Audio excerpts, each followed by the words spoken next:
Screen is visible. Hello. Yes, ma'am, visible.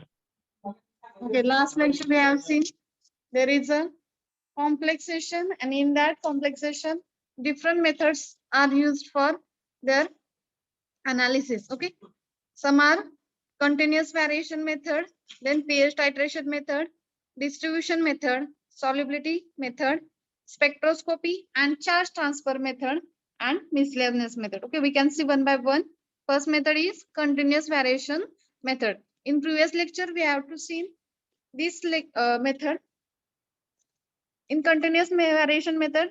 Okay, this method is also known as job method. Okay, another name for this method is job method. Okay, it having two basic properties like dielectric constant and absorbance, and then we can consider spectrophotometric extinction coefficient. Okay, this is important properties when certain components, okay, when some components are mixed in proportion, okay, they cannot interact with each other because they have a different properties. Okay, that's why we have to consider these additive properties. Okay, apart from this, we have to previously we have to see in this lecture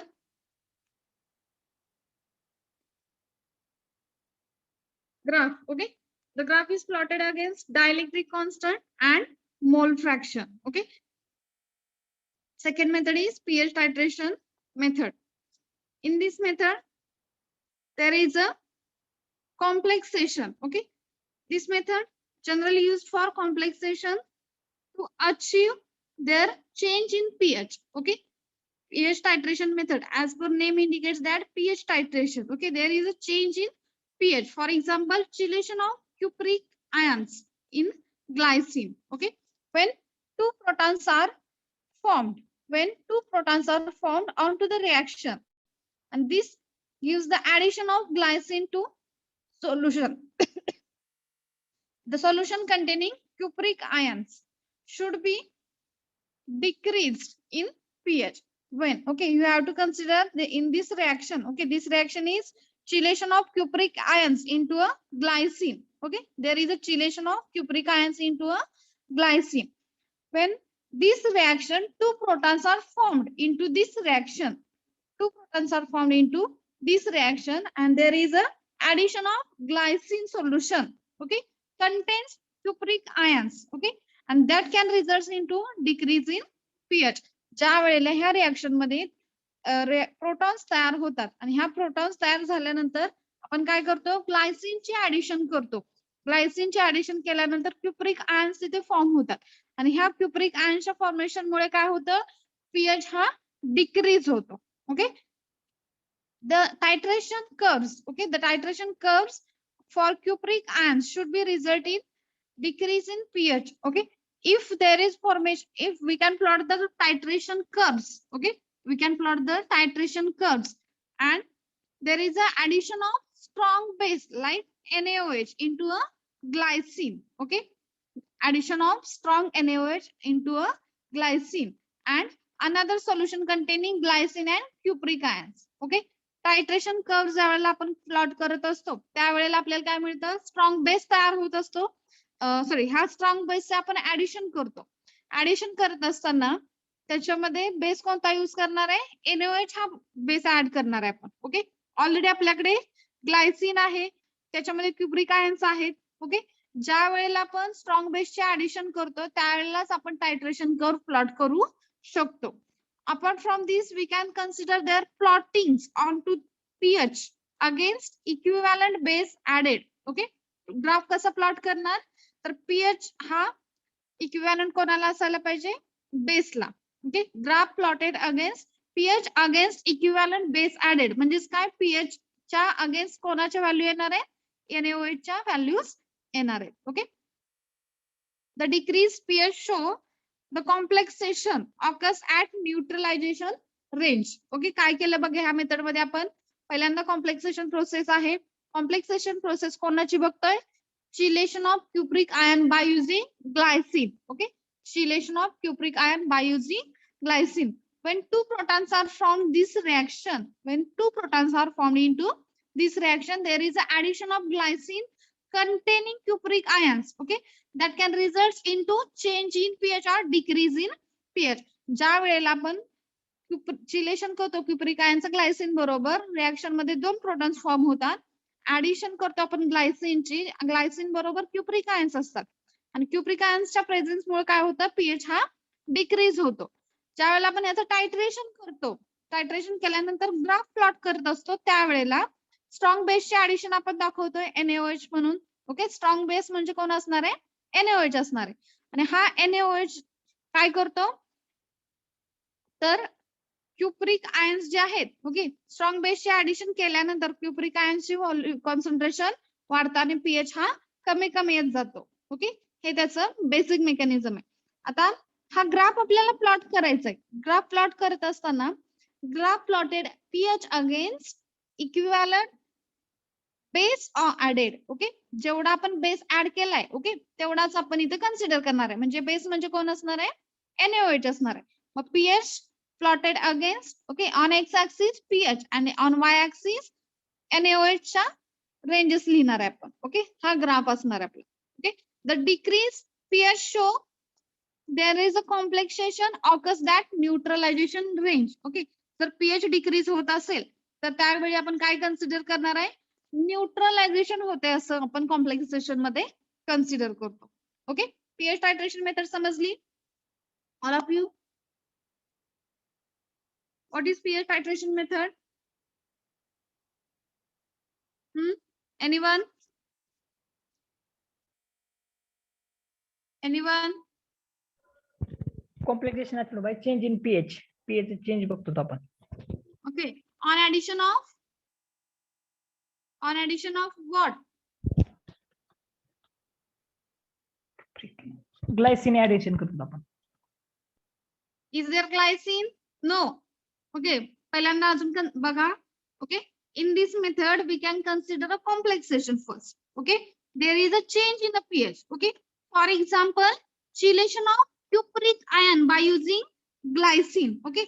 In this process, okay, where we can perform a chelation of cupric ions by using glycine. There is addition of glycine with cupric ions. Okay. In this reaction, there is a formation of two protons. Okay. There is a formation of two protons when the addition of glycine solution containing cupric ions. Okay. That can result into a change in pH or decrease in pH. म्हणजे काय, तर ह्या reaction मध्ये cupric ions आपण chelation करतो by using glycine. Okay, ग्लायसिनच्या ही reaction start झाली की त्याच्यामध्ये दोन प्रोटॉन्स असतात. हे दोन प्रोटॉन्स काय करतात, कधी तयार होतात, ज्यावेळी ग्लायसिनचे ऍडिशन करू त्यावेळेला, क्युप्रस आयन्स मध्ये ग्लायसिनचे ऍडिशन करू त्यावेळेला दोन प्रोटॉन्स तयार होतात. आणि त्यामुळे काय होतं, पीएच त्यामुळे जो पीएच आहे तो काय होतो, कमी होतो. Okay, there is a decrease in pH. Okay, when we can consider a plot or titration curves. Okay, at the titration curve we can add strong base like ammonia, NaOH, sodium hydroxide. Okay, we can add sodium hydroxide as a strong base that can result into a decrease in pH. Okay, and shows the neutralization complexation. Okay, pH titration method मध्ये काय सांगितलंय सांगा आता. What is pH titration method?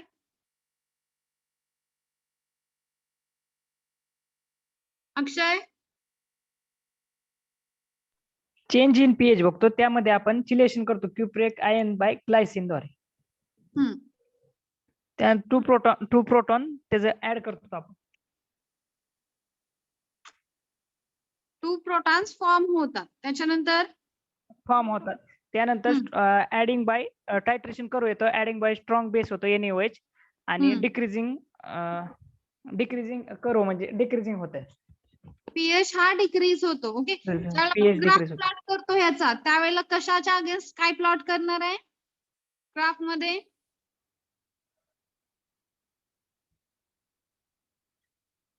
Plotting the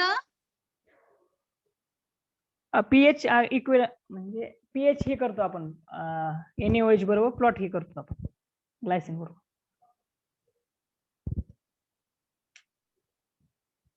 pH कशा बरोबर plot करणार आहे आपण?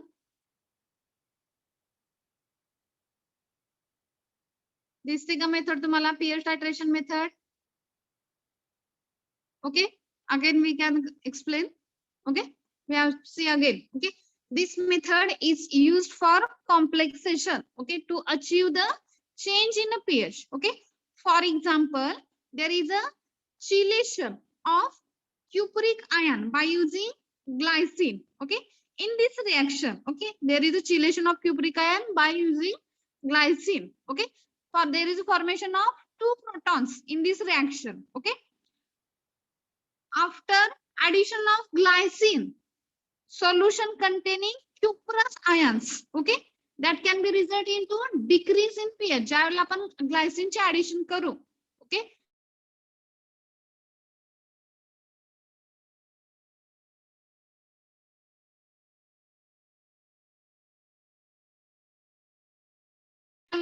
base added. Okay, what base, which base is used?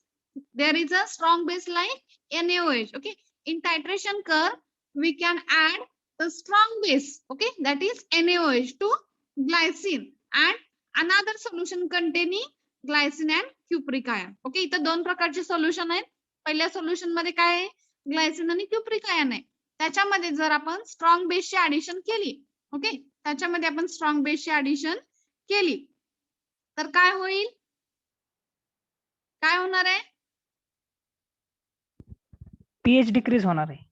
Okay, pH decrease होणार आहे. ओके, मग आपण ग्राफ कशा अगेन्स्ट काय प्लॉट करणार? pH against equivalent base added, that is NaOH concentration. Okay, then next method is distribution method. Okay, first method संपली आपली pH titration method. Second method is distribution method. Okay, this method same like, okay, same like partition coefficient.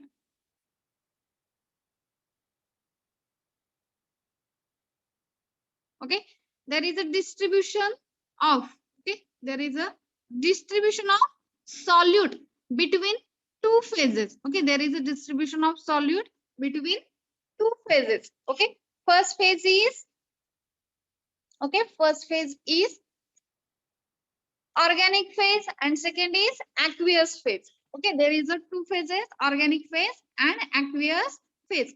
In these phases, okay, in these phases we can calculate the stability of complex. Okay, दोन phase आहेत आपल्याकडे complexation मध्ये. दोन phase मध्ये काय आहे, एक iodine आहे आणि एक पोटॅशियम आयोडाइड आहे. ओके, ऍक्वियस फेज आणि ऑर्गॅनिक फेज आहे. ऍक्वियस फेज कोणते असणार आहे, आयोडीन विथ वॉटर, आणि सेकंड फेज असणार आहे organic phase, that is potassium iodide with organic solvent. असे दोन वेगवेगळ्या फेज असणार आहेत. ओके, किंवा आपण कन्सिडर करू वॉटर फेज आणि ऑइली फेज, ह्या दोन फेज आहेत. तर ह्या दोन फेज मध्ये काय होणार आहे, there is a distribution. Okay, there is a distribution of solute between two phases. Okay, solute जे आपण म्हणजे समजा जर तुम्ही आयोडीन वापरलं, ओके, किंवा पोटॅशियम आयोडाइड वापरलं वॉटर मध्ये, ओके, आयोडीन वापरलं तर आयोडीनचे सॉल्यूट जे आहेत ते कशामध्ये, दोन्ही फेजेस मध्ये डिस्ट्रीब्युट होणार आहे. Okay, there is a distribution of solute between two phases. Okay, two phases means what, there is a water phase and oil phase. In both phases there is distribution of solute. Okay, and that can result into a stability of complex. Okay, ज्या वेळेला solute हे दोन phases मध्ये distribute होतात त्यावेळेला त्या solute त्या कॉम्प्लेक्सची stability ही वाढत असते. Okay, and this depends on to the fact of distribution coefficient. Okay, and this distribution coefficient applies onto the common species. Okay, common species like both phases, that is water phase and oil phase. Okay, लक्षात आलंय distribution method. What is distribution method? Anyone? Tell me anyone, what is distribution method? Distribution method मध्ये आपण two phases मध्ये करतो, एक organic phase आणि एक ऍक्वियस phase. Organic phase मध्ये पोटॅशियम आयोडाइड किंवा ऑर्गॅनिक सॉल्व्हंट, ऍक्वियस मध्ये आयोडीन किंवा वॉटर करतो. ह्यामध्ये आपण स्टॅबिलिटी कॉम्प्लेक्स ही करतो. फॅक्ट ही जर फॅक्ट नुसार बघितलं तर कोएफिशियंट म्हणजे पार्टिशियल कोएफिशियंट आपण करतो. पार्टिशन कोएफिशियंट नुसार आपण दोन फेजेस बघितल्या, water phase, oil phase.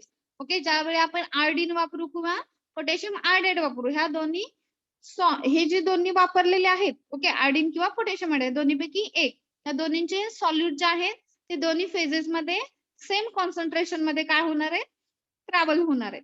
Okay, मग त्यावेळेला आपण काय म्हणतोय की ह्या दोन्ही फेजेस मध्ये जर तो सॉल्यूट जर व्यवस्थित डिस्ट्रीब्यूट झाला तर त्यावेळेला आपण कॉम्प्लेक्सेशन ची स्टॅबिलिटी वाढली किंवा पर्टिक्युलर कॉम्प्लेक्सचा स्टॅबिलिटी वाढते असं आपण कन्सिडर करतो. Okay,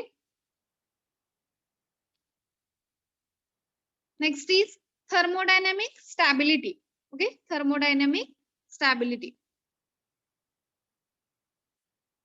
The stability constant of metal complexes. Okay, here we can see the metal complex. Okay, metal complexes are related to the thermodynamic properties. Okay, metal complexes च्या thermodynamic properties आपण बघतोय, त्याच्यामध्ये enthalpy, okay, change in enthalpy and entropy change. Okay, change in enthalpy and change in entropy. Okay, stability constant कोणाची बघतोय, metal कॉम्प्लेक्सेसचे. आणि metal कॉम्प्लेक्सेसच्या दोन properties महत्वाच्या आहेत थर्मोडायनामिक प्रॉपर्टी मध्ये, एन्थाल्पी आणि entropy. That is change in enthalpy and change in entropy. Okay, also there is consider free charge energy. Okay, enthalpy, entropy and free charge energy.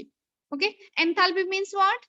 Change in enthalpy, that is Heat change. heat change. And entropy means Change in system. change in System. okay. Here is the equation for first we can see the change. Okay, free charge energy. Okay, for free charge energy we can consider delta G. Okay, delta G is equal to 2.303 RT log K. This is the equation, and equation number first. Okay, second is equation for change in entropy, that is delta H. Okay, and equation is log K is equal to, okay, equation is log K is equal to delta H. Okay, enthalpy heat change होते म्हणून आपण काय घेतलं, delta H. We can consider with or we can compare with free charge energy, that is delta G. Okay, that is delta G. Okay, is equal to common काय दोन्हींमध्ये बघा 2.303 कॉमनच आहे. Okay, room temperature common आहे. Okay, 2.303 RT plus we can consider K is the constant. Okay, this is equation for delta H, that is change in entropy. Okay, we can when value of K, okay, when value of K, that is एक minute वेटिंगला कोणतर आहे.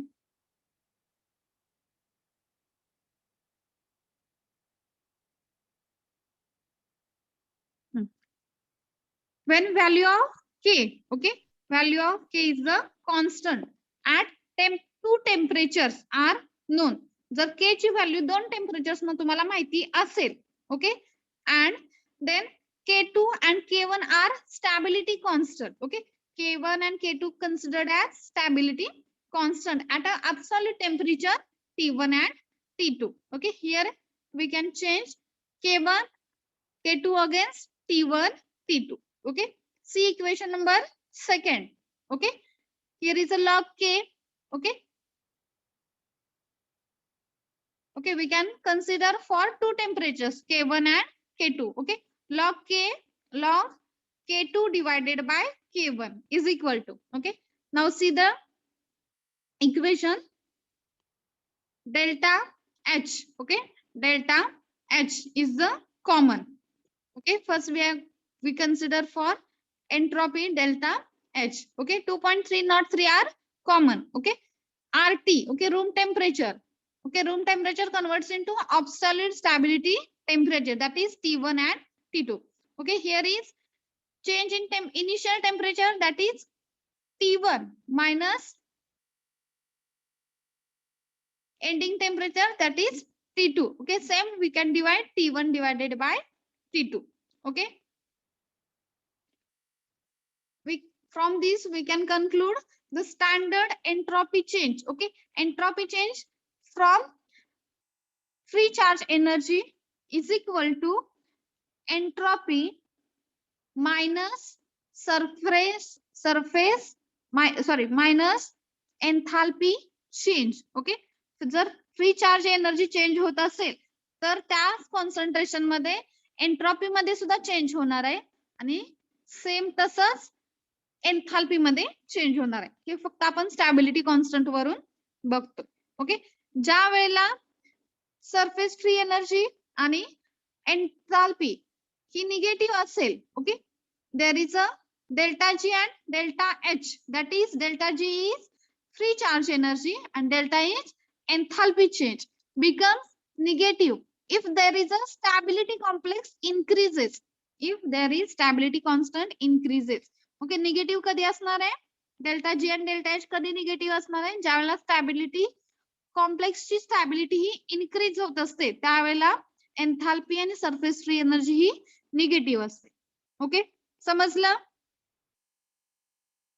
What is thermodynamic stability?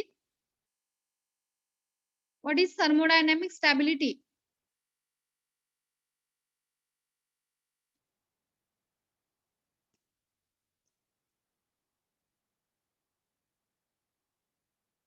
Anyone?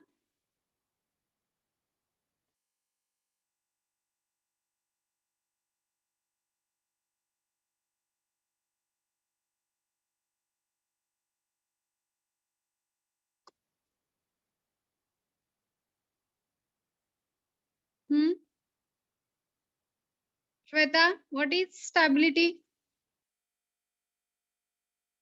The thermodynamic stability is related to the change in the enthalpy, entropy, and free energy. Okay. Which complexes are seen in this thermodynamic stability? Metal Is it complexes. organic complex, inorganic complex, or metal complex?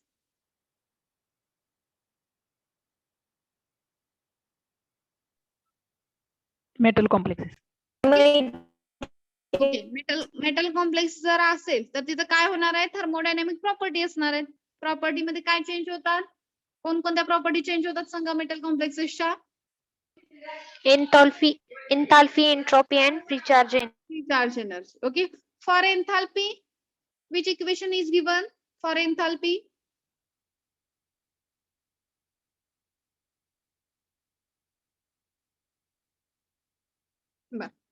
For entropy? Okay. What is the equation for free energy? What is the equation of free energy? Free charge energy. Delta G. Okay, free charge energy means delta G. Okay. Which equation for delta G? Anyone? Minus 2.303 RT log K. Okay.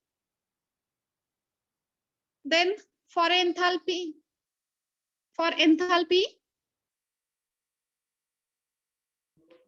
which equation for enthalpy?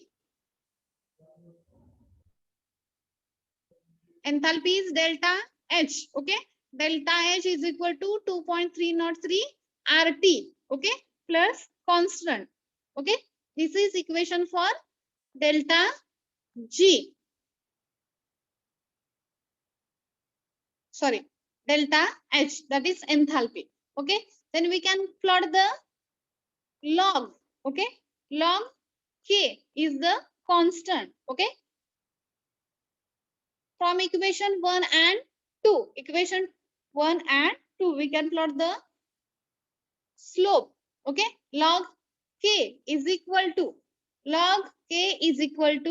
delta H G. Okay, H and G, that is enthalpy and surface free energy. Okay, are considered as in common. Okay, is equal to 2.303 RT, that is room temperature plus constant.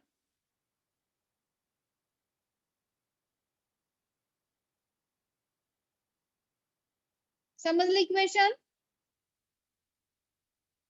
What is equation for delta G? Equation समजून घ्या, त्याच्याशिवाय पुढे जाता येत नाही. What is equation for delta G? That is surface free energy, surface charge energy.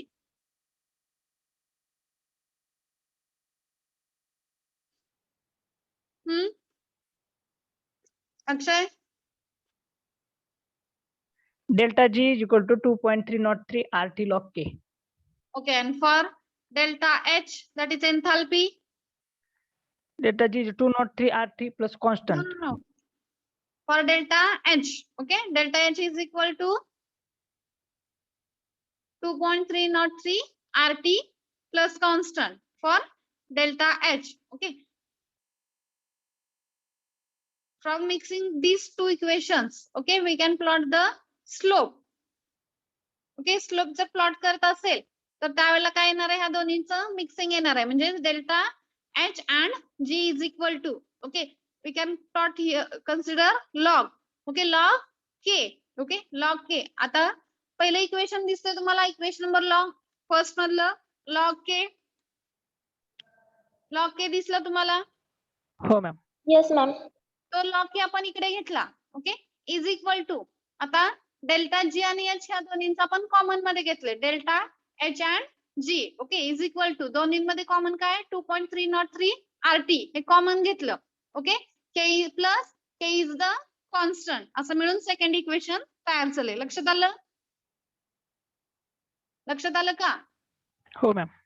Okay, तर third equation मध्ये बघा, आता परत आपण लॉग प्लॉट करतोय, okay, log K, okay, K कोणत्या प्रकारचे, K is the two temperatures, okay, K, okay, value of K, to temperatures ला बघितलं तर K1 and K2, ओके, मग लॉग काय येणार आहे, log K2 divided by K1 is equal to, okay, common मध्ये काय बघतोय आपण, हीट ट्रान्सफर बघतोय, that is minus, okay, minus delta H, okay, इथं पण मायनस आहे, sorry, minus delta H, okay, त्याच्यानंतर 2.303, ओके, हे कॉमन आहे, डिवायडेड बाय 2.303, दोन टेम्परेचर्स ला बघतोय, absolute temperature, absolute stability temperature, okay, T1 and T2, okay, absolute stability temperature T1 and T2. मग आता हायर टेम्परेचर लोअर टेम्परेचर मधून आपण मायनस करतोय, okay, that is T2 minus T1 divided by T1 divided by T2, okay, लक्षात आलं? लक्षात आलं का इक्वेशन कसं तयार झालं? Yes, ma'am. हो, येस मॅम. ओके, आता ह्या इक्वेशन वरून, ओके, जर डेल्टा G आणि डेल्टा H हे निगेटिव्ह असतील तर त्यावेळेला काय म्हणतो आपण, कॉम्प्लेक्सेशनची स्टॅबिलिटी ही जास्त असते, ओके, म्हणजे जर सरफेस फ्री चार्ज एनर्जी आणि एन्थाल्पी हे जर कमी झाले तर त्यावेळेला कॉम्प्लेक्सची स्टॅबिलिटी ही वाढते, असं आपण कन्सिडर करतोय, okay. Next is, okay, methods of analysis आपल्या इथं सगळ्यात महत्वाच्या होत्या त्या संपलेल्या आहेत, okay. There is important methods, first is continuous variation method, second method pH titration method, okay, and third one is distribution method. These three methods are important for your syllabus. लक्षात आल्या? तीन मेथड्स मध्ये आपण काय काय सांगा केलं? First method is anyone?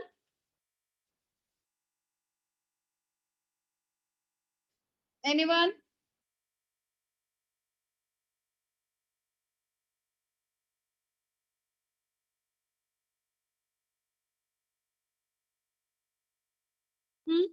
In first method, name of first method is? Continuous variation method. Okay. Another name for this method is? JOB. That is job method. Okay. Job Which method. properties are considered here? Dielectric constant and absorption. Absorbance and Spectroscopy. Spectrophotometric extinction coefficient. Three properties are considered for measurement of complexation. Okay. When we have considered or when we are mixed the two different substance with each other. Okay, is there interaction between them or no interaction between them? No interaction between them. Because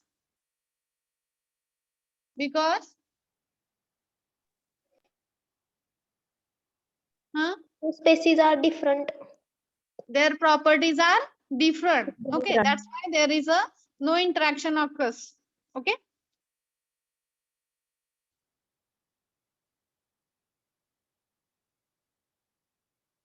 in second method, pH titration method, what we have seen?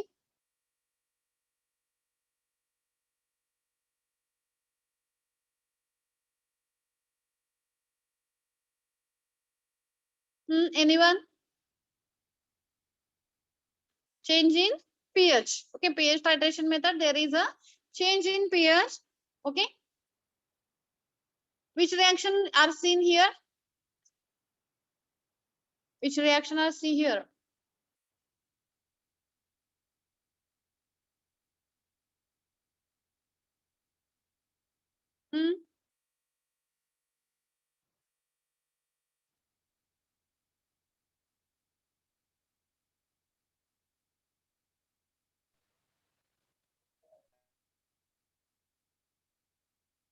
Shweta? Addition of glycine to solution containing the cupric ions. Okay, what is the change? Is their pH increases or decreases on addition of strong base? pH gate decreases. Okay. And graph plotted against? pH again equivalent graph.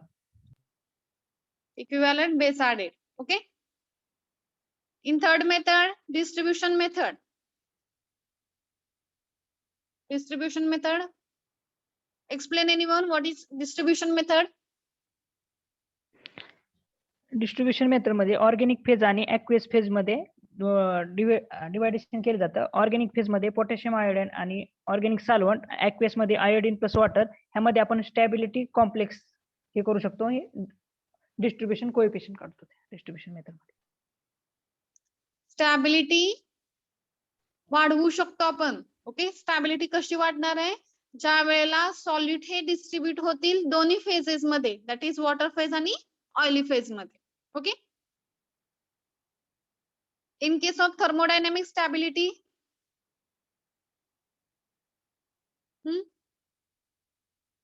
तीन method संपल्या आपल्या. Methods of analysis संपलं. Thermodynamic stability constant हा separate point आहे. काय बघितलं आपण thermodynamic stability constant मध्ये? स्टॅबिलिटी बघितली आपण मेटल कॉम्प्लेक्सची, एन्थॅल्पी चेंज बघितला, एन्ट्रॉपी चेंज बघितला आणि चेंज इन फ्री एनर्जी बघितली. ओके, मग फ्री एनर्जी, ओके, त्याच्यासाठी कोणते सिम्बॉल आहे? Delta G. Okay, what is equation for free energy? 2.303 RT log K. Okay, and for enthalpy? Delta H is equal to 2.303 RT plus constant. plus Okay. constant. Okay, आता ज्या वेळेला आपण दोन्ही mix करू, delta G आणि delta H, okay, त्याच्यावरून आपण log काढणार आहे. ओके, आता बघा इक्वेशन नंबर फर्स्ट जे आहे, ओके, त्याच्यामधून काय घेतला आपण पहिल्यांदा? K घेतला. लॉग के घेतला. ओके, दोन टेम्परेचर मधला डिफरन्स. ओके, दोन टेम्परेचर मधला डिफरन्स K1 आणि K2 आणि ते ऍब्सोल्यूट टेम्परेचर T1 आणि T2 ला डिवाइड केलं. ओके, म्हणजेच काय म्हणतो आपण? स्टँडर्ड एंट्रॉपी चेंज जो आहे, तर फ्री चार्ज एनर्जी, ओके, ही कधी चेंज होत असते? ज्या वेळेला, एक मिनिट,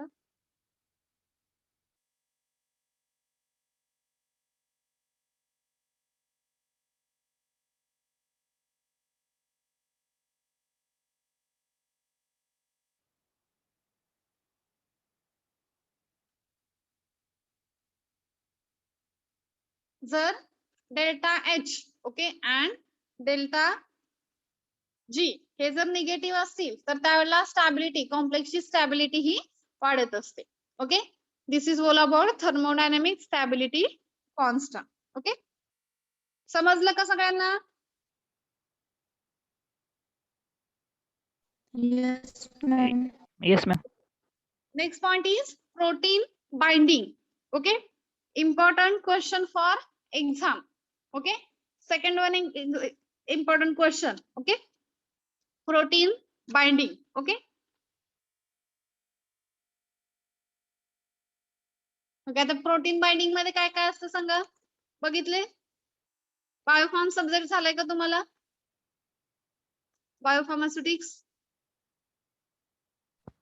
नाही झाला. बरं ठीक आहे.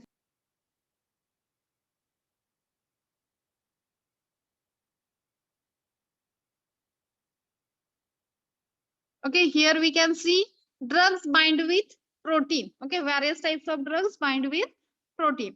Okay, binding of drugs to protein is generally reversible and irreversible. Okay, प्रोटीनचं बाइंडिंग ड्रग बरोबर हे दोन प्रकारे होत असतं. एक तर रिव्हर्सिबल वे किंवा irreversible way. Okay, in case of reversible protein binding, okay, there is a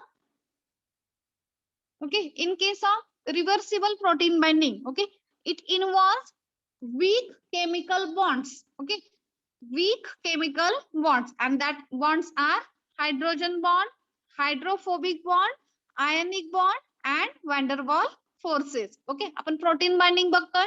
Okay, in protein binding, okay, there is a drug binds with protein by two ways, reversible and irreversible. In case of reversible way, there is a involvement of weak chemical bonds like hydrogen bond, hydrophobic bond, ionic bond, and van der Waals forces. Okay, irreversible, in case of irreversible protein binding, okay, reversible मध्ये चार प्रकारचे bonds असतात. Hydrogen bond, hydrophobic bond, ionic bonds, and van der Waals forces. And in case of irreversible drugs binding, okay, drug binds with protein. Okay, this is the rare case. Okay, there is a covalent bond. Okay, covalent bonds forms their protein binding. Okay, जर reversible वे न बघितलं तर फक्त covalent bond जे असतात त्या covalent bonds मुळेच protein हा ड्रग आणि प्रोटीन हा बाइंड होतो. लक्षात आलं का? प्रोटीन बाइंडिंग दोन प्रकारने होत असतं, रिव्हर्सिबल आणि इरिव्हर्सिबल. ड्रग हा प्रोटीन बरोबर बाइंड होत असताना रिव्हर्सिबल वेने चार प्रकारचे बॉन्ड्स, केमिकल बॉन्ड्स इन्व्हॉल्व असतात. Hydrogen bond, hydrophobic bond, ionic bonds and van der Waals forces. आणि जर इरिव्हर्सिबल वेने जर बाइंड होत असेल, ओके, इरिव्हर्सिबल वेने जर ड्रग हा प्रोटीनला बाइंड होत असेल तर त्यावेळेला फक्त कोव्हॅलंट बॉन्डच इन्व्हॉल्व होता. Okay, and this results into a carcinogenicity or tissue toxicity. Okay, irreversible way हा रेअर केस मध्येच यूज केला जातो कारण त्याचे साइड इफेक्ट्स खूप आहेत.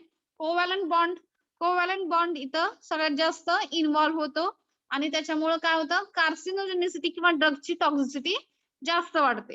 ओके, म्हणून आपल्याला महत्वाचा वे कोणता आहे, रिव्हर्सिबल वेने ड्रग हा प्रोटीन बरोबर बाइंड झाला पाहिजे. Okay, first is binding of drug. Okay, आता ड्रग हा प्रोटीनला बाइंडिंग झाला, बरोबर आहे. त्याच्यानंतर सेकंड आहे ड्रग हा ब्लड कॉम्पोनंट्सना बाइंड होणार आहे. ओके, ड्रग हा ब्लड कॉम्पोनंट्सना बाइंड होतो.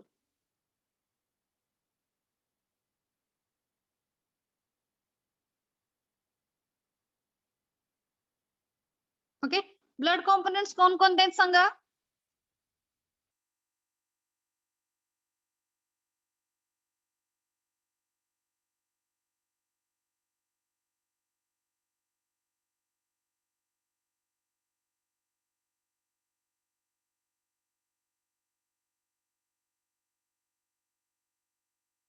एनीवन, ब्लड कॉम्पोनंट्स कोणते कोणते आहेत. प्लाझ्मा, प्लाझ्मा आहे, आरबीसी, RBC, प्लेटलेट्स. प्रोटीनचे टाइप आहेत, albumin, globulin. Okay, lipoproteins, glycoproteins हे काय टाइप्स आहेत प्रोटीन्सचे. आणि ब्लड कॉम्पोनंट्स मध्ये पर्टिक्युलर कोणता, प्लाझ्मा.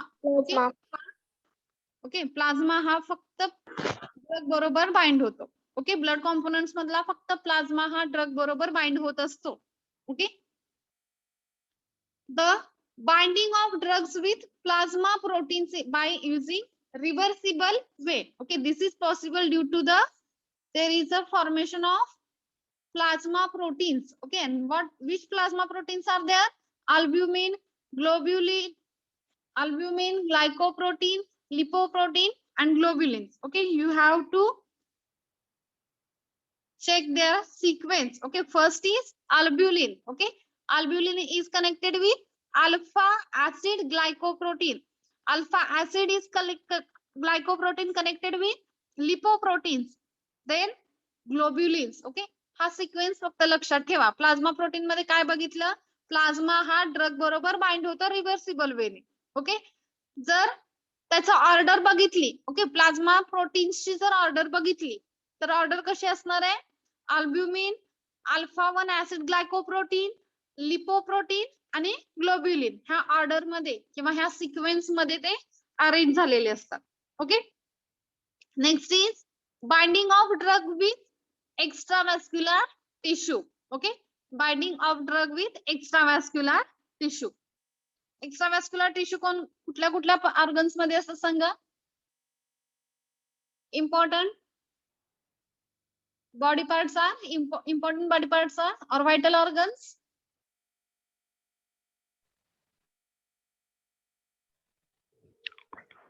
लिव्हर किडनी टिश्यू मध्ये असतात ना. Liver, kidney, lungs and our body muscles ह्याच्यामध्ये सगळ्यात जास्त एक्स्ट्राव्हॅस्क्युलर टिश्यूज असतात. आणि हा ड्रग हा ज्यावेळी एक्स्ट्राव्हॅस्क्युलर टिश्यूज ना बाइंड होईल, okay, it can increase their apparent volume of distribution. Okay, when drugs are bind with extravascular tissue proteins that increases the apparent volume of distribution of drug. Okay,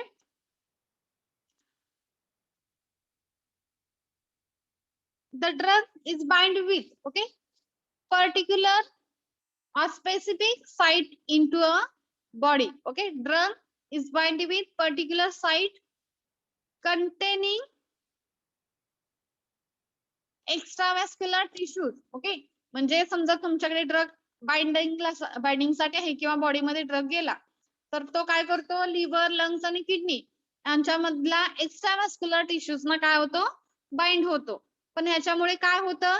तर ड्रगचा distribution वाढतो. Drug किती प्रमाणात, किती volume मध्ये distribute होणार आहे हे त्याचं कॉन्सन्ट्रेशन वाढत जातं. आणि ड्रग हा पर्टिक्युलर साईटलाच बाइंड होत असतो. समजा लिव्हर मध्ये झाला तर तो किडनी मध्ये होणार आहे, परत लंग्स मध्ये आणि परत मसल्स मध्ये. या ऑर्डर मध्ये हा ड्रग बाइंड होत राहणार आहे. ओके, बाइंडिंग ऑर्डर काय असणार आहे बघा ऑर्गन्सची? Liver, kidney, lungs and muscles.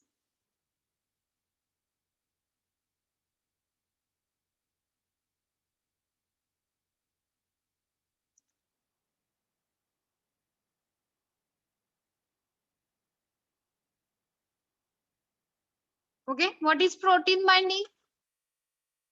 What is protein binding? Anyone? What is protein binding? Protein binding are two types मध्ये, रिव्हर्सिबल आणि इरिव्हर्सिबल मध्ये होते. रिव्हर्सिबल मध्ये केमिकल बॉन्ड मध्ये hydrogen bond, hydrophobic bond, ionic bond आणि van der Waals forces. Irreversible मध्ये covalent binding होते. Carcinogenic म्हणजे हार्मफुल आहे आपल्या ड्रग साठी. Okay, what is drug? What happens when drug bind with blood components?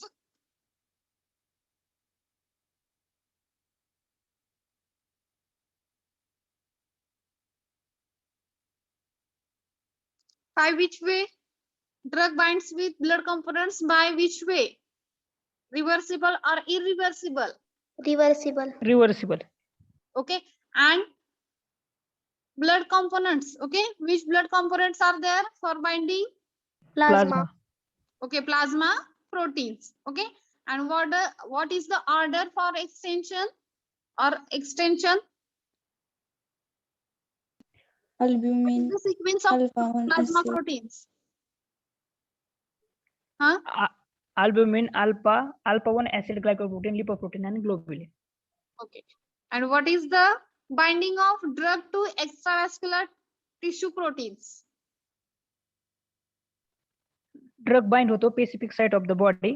त्यामध्ये ऑर्डर बघितली तर लिव्हर, किडनी, लंग्स आणि मसल. ओके. काय होतं त्यामुळे? ड्रगचं डिस्ट्रीब्युशन वाढतं का कमी होतं? इन्क्रीज होतं, वाढते डिस्ट्रीब्युशन. increase, ठीक आहे. Next is protein binding. Okay, आतापर्यंत आपण बघितलं drug bind with protein. Okay, आता ऍक्च्युअल प्रोटीन बाइंडिंग कसं आहे आपण बघू. Okay, a drug in a blood. Okay, a drug in a blood may be two forms. Okay, drug are available in two forms. First is bound form and second unbound form. Okay, depending on specific drug affinity for plasma protein. Okay, there is a proportion of drug, okay, become bind with plasma protein remains unbound. Okay, drug binding हे दोन प्रकारच्या form मध्ये होत असतं ड्रगच्या. Bound form, ड्रगचा form जो आहे तो दोन फॉर्म आहेत, bound form and unbound form. आता बाउंड फॉर्म मध्ये बाइंडिंग होईल का अनबाउंड फॉर्म मध्ये बाइंडिंग होईल हे कशावरती डिपेंड आहे? ड्रगच्या अफिनिटी वरती, ड्रग अँड प्लाझ्मा प्रोटीन्सच्या अफिनिटी वरती डिपेंड आहे. समजा स्पेसिफिक ड्रग हा प्लाझ्मा प्रोटीन बरोबर अफिनिटी आहे आणि तो बाउंड झाला तर कोणत्या फॉर्म मध्ये बाउंड होणार आहे? अनबाउंड फॉर्म मध्ये तो एकमेकांना बाइंडिंग होणार आहे त्याचं. Okay, if the proteins are reversible. Okay, if the protein binding is reversible there is the chemical equilibrium. Okay, protein binding is reversible, there is a chemical equilibrium will exit into a bound and unbound state. Okay, समजा तुमच्याकडे दोन drug आहे, तो drug blood मध्ये गेल्यानंतर तो plasma प्रोटीन्सना bind होणार आहे. ओके, प्लाझ्मा प्रोटीन्सना बाइंड होत असताना तो दोन प्रकारच्या फॉर्म मध्ये अवेलेबल असतो. ड्रग हा बाउंड फॉर्म मध्ये आणि अनबाउंड फॉर्म मध्ये अवेलेबल असतो. समजा जर तो प्लाझ्मा प्रोटीन बरोबर बाइंड झाला तर तो अनबाउंड फॉर्म मध्ये प्रेझेंट असणार आहे.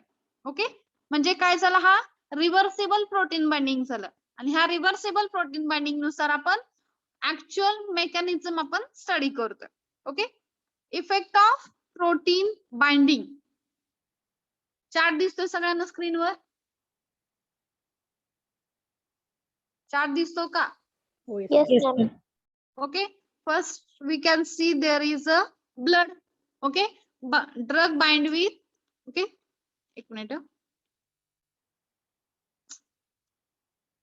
ओके, ब्लड आहे. Okay, blood, liver, tissue and kidney. Okay, what is our order? Order कशी असणार आहे सांगा? पहिल्यांदा liver, okay, then kidney, lungs and muscle अशी ऑर्डर आहे. ओके, तर पहिल्यांदा आपला ड्रग ब्लड मध्ये एंटर होणं गरजेचं आहे. ओके, म्हणून काय म्हणतो आपण? Drug bind to blood components. Okay, drug bind to blood components. Okay, there is a presence of blood cells and plasma proteins.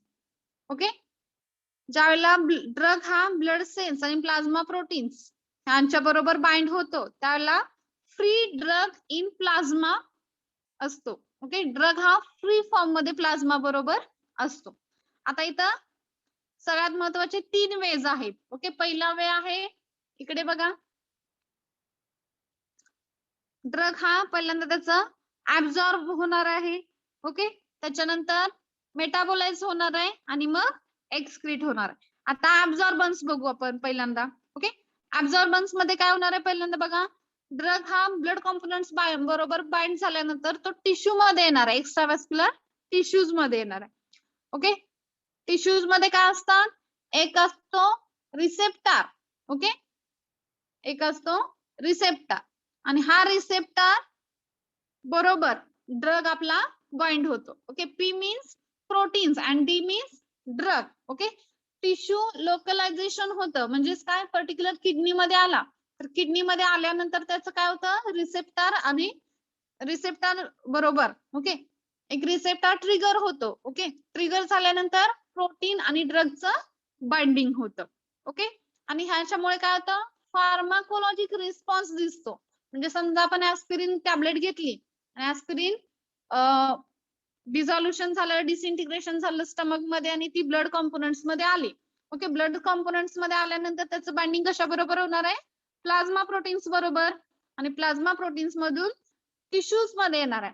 Tissue मध्ये एक्स्ट्राव्हॅस्क्युलर टिश्यू जे असतात पर्टिक्युलर ऑर्गनचे, त्या ऑर्गन बरोबर P+D फॉर्म होतो. म्हणजे प्लाझ्मा प्रोटीन्स बरोबर ड्रग हा bind होतो. ओके, एक स्पेसिफिक रिसेप्टर प्रेझेंट असतो त्या ऑर्गनला, रिसेप्टर ट्रिगर झाला की फार्माकोलॉजिकल ऍक्शन तुम्हाला दिसते.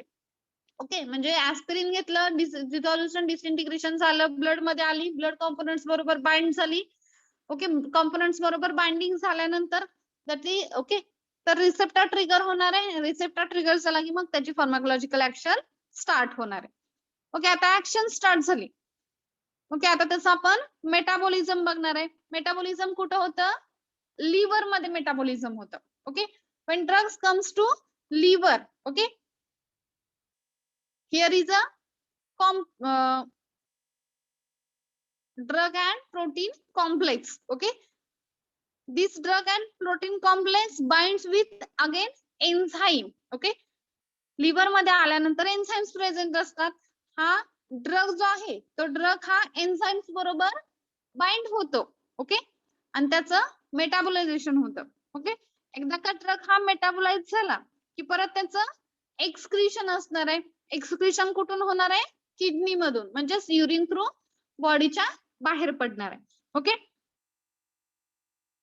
when protein and plasma protein and drugs bind in renal tissues. Okay, renal tissues means किडनीचे जे टिश्यू असतात त्या टिश्यूज मध्ये ड्रग आणि प्रोटीन हे बाइंड होतात. एक कॅरियर असतो, तो कॅरियर हा ड्रग प्रोटीन ड्रगचा बाइंडिंग झाल्यानंतर एक कॅरियर असतो. ओके, तो कॅरियर ह्या प्रोटीन ड्रगच्या बाइंडिंगला जाऊन ऍड होतो आणि याचं ऍक्टिव्ह सिक्रिशन सुरू होतं, ड्रगचं सिक्रिशन सुरू होतं. म्हणजेच ग्लोमेरुलर फिल्ट्रेशन रेट जो आहे त्याच्यामधून ग्लोमेरुल्स मधून फिल्ट्रेशन प्रोसेस कंटिन्यू होते आणि ड्रग हा बाहेर पडतो. ओके, समजलं, समजलं का? How drugs binds with different types of organs. समजलं का? Yes or no? Anyone?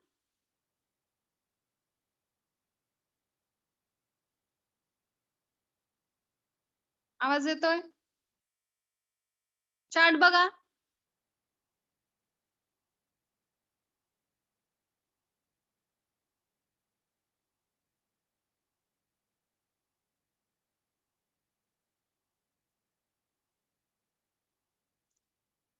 Preeti, Preeti Kadam. Yes, ma'am. How drugs bind with proteins? Ma'am नीट नाही समजलं. बर, मॅम रिपीट करता का? हा, ड्रग आहे. ओके, ड्रग आणि प्रोटीन यांचा आपण कॉम्प्लेक्स बघतोय. ओके, तर समजा ड्रग हा ब्लड मध्ये एंटर झाला तर बाइंड कोणाला होणार आहे, प्लाझ्मा प्रोटीन्सला बाइंड होतो. ओके, दोन प्रकारचे बाइंडिंग होतात इथे. ओके, एक तर तो प्लाझ्मा प्रोटीन्सना बाइंडिंग होणार आहे किंवा ब्लड सेल्सला बाइंडिंग होणार आहे. ओके, आता समजा ब्लड बरोबर बाइंडिंग झालं तर तो कुठे येणार आहे, पर्टिक्युलर टिश्यू कडे येणार आहे. 3 वे दिसतात तुम्हाला मध्ये, 3 वे दिसतात का? टिश्यू दिसतोय, कॉलम बघा. पहिल्या कॉलम मध्ये ब्लड आहे, दुसऱ्या कॉलम मध्ये टिश्यू आहे, तिसऱ्या कॉलम मध्ये लिव्हर आहे आणि चौथ्या कॉलम मध्ये किडनी आहे. दिसलं? Yes ma'am. ओके, तर पहिल्यांदा ड्रग हा कोणाकडे येणार आहे, प्लाझ्मा प्रोटीन्स कडे येणार आहे. का तर ज्यावेळेला ड्रगचं डिझॉल्युशन डिसइंटिग्रेशन होतं, ओके, त्याच्यानंतर तो ब्लड मध्ये ऍब्सॉर्ब होतो. ओके, ब्लड मध्ये ऍब्सॉर्ब झाल्यानंतर प्लाझ्मा प्रोटीन्स मध्ये त्याचं बाइंडिंग होतं. ओके, प्लाझ्मा प्रोटीन्स बरोबर बाइंडिंग झाल्यानंतर उजव्या साईडला टिश्यू दिसतोय तुम्हाला? दिसतोय का टिश्यू? Yes ma'am. तर त्या टिश्यू मध्ये जे एक्स्ट्रा व्हॅस्क्युलर टिश्यू असतात, ओके, त्या टिश्यूज बरोबर ड्रग हा बाइंड होतो.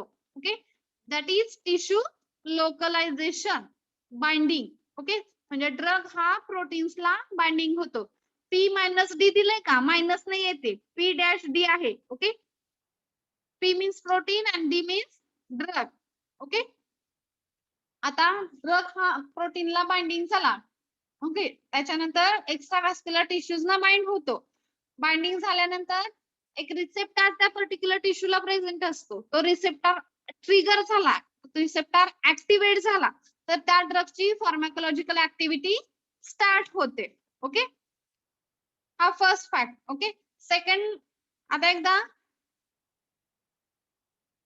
आपण बघितलं टिश्यू बरोबर. ओके, आता त्याचं ऍब्झॉर्बन्स बघितला. ओके, सेकंड आहे त्याचं मेटाबॉलिझम. ओके, एडीएमई पॅटर्न बघतोय. एडीएमई माहितीये का? ऍब्सॉर्प्शन, डिस्ट्रीब्युशन, मेटाबॉलिझम, एक्सक्रिशन, हे वे माहितीयेत का तुम्हाला? बर, लक्षात घ्या, ड्रग आणि प्रोटीन बाइंडिंग मध्ये 4 प्रकारचे वे महत्वाचे आहेत. ऍब्सॉर्प्शन, डिस्ट्रीब्युशन, मेटाबॉलिझम आणि एक्सक्रिशन. आता ऍब्सॉर्प्शन बघितलं आपण, ड्रग ब्लड मध्ये आला, ब्लड मध्ये आल्यानंतर प्लाझ्मा प्रोटीन बरोबर बाइंड झाला, त्याच्यानंतर तो टिश्यू मध्ये आला, टिश्यू बरोबर एक्स्ट्राव्हॅस्क्युलर टिश्यू मध्ये त्याने प्रोटीन बाइंडिंग केलं आणि रिसेप्टर त्याचा ऍक्टिव्हेट झाला त्या टिश्यूचा आणि फार्माकोलॉजिकल ऍक्टिव्हिटी स्टार्ट झाली. म्हणजे त्याचं काय झालं? ऍब्सॉर्प्शन झालं. ओके, ऍब्सॉर्प्शन कम्प्लीट झालं. सेकंड वे आहे, ओके, ऍब्सॉर्प्शन झालं. डिस्ट्रीब्युशन कुठं होते बघा? डिस्ट्रीब्युशन पण टिश्यू मध्येच होते. ओके, ऍब्सॉर्प्शन होणार आहे ब्लड मध्ये पहिल्यांदा, त्याच्यानंतर त्याचं डिस्ट्रीब्युशन होते टिश्यू मध्ये. आता आपण मेटाबॉलिझम बघणार आहे. मेटाबॉलिझम साठी लिव्हर महत्वाचा आहे.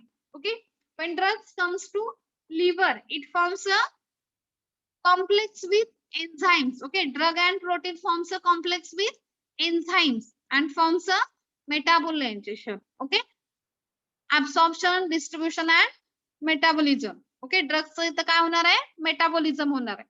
लिव्हर मध्ये ड्रगचं मेटाबॉलिझम होतं. कसं? तर जो ड्रगचा ड्रग अँड प्रोटीनचा कॉम्प्लेक्स तयार झालेला आहे तो इरिव्हर्सिबल वे मध्ये येतो. इरिव्हर्सिबल वे मध्ये आल्यानंतर त्या परत ड्रग हा एन्झाईमला बाइंड होतो. एन्झाईमला बाइंड झाल्यानंतर परत त्याचं मेटाबॉलायझेशन होतं आणि तो एक्सक्रिशन साठी किडनीकडे पाठवला जातो. ओके, ही लाईन दिसते का खालची? किडनी मध्ये बघा,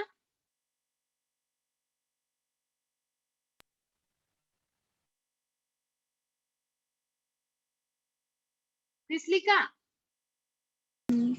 किडनीचं सेक्शन बघा सगळ्यांनी. ओके, आता ड्रग हा एक्सक्रिशन साठी आलाय. तर एक्सक्रिशन कसं होणार आहे ड्रगचं? पहिल्यांदा प्रोटीन आणि ड्रगचं बाइंडिंग काय होतं? तुटतं. होते, तुटल्यानंतर परत तो कॅरियर बरोबर बाइंडिंग होतं. Okay, when binding of drug and proteins are completely break down and this drug binds with carrier. Okay, there is a formation of D minus C. Okay, and forms a active secretion. Drug आणि प्रोटीनचा complex तुटतो. Complex तुटल्यानंतर carrier बरोबर तो bind होतो आणि त्याचं active secretion सुरू होतं. ओके, एक्सक्रिशन कुठून होणार आहे मग? याचं किडनी मधून होणार आहे. मग किडनी मधून कसं? तर ड्रग हा युरिन मधून बाहेर पडतो. ओके, आता आतलं सगळं ग्लोमेरुलर फिल्ट्रेशन, किडनीचं फंक्शन मी डिटेल मध्ये सांगत नाही. समजलं का? हो, येस मॅम, समजलं. ठीक आहे.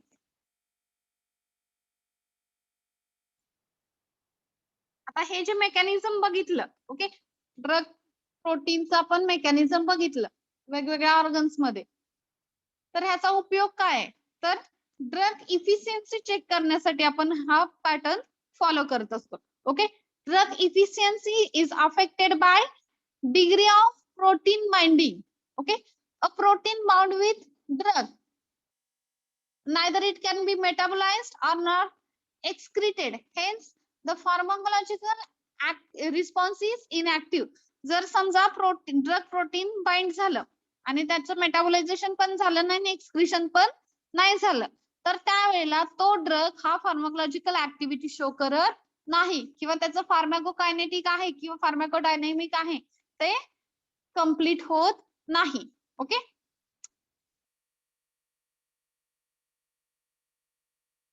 राहिलेला पार्ट आपण नेक्स्ट लेक्चरला बघू. Okay, you can left now. Wait just minute.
Okay, तुम्ही लेफ्ट होऊ शकता.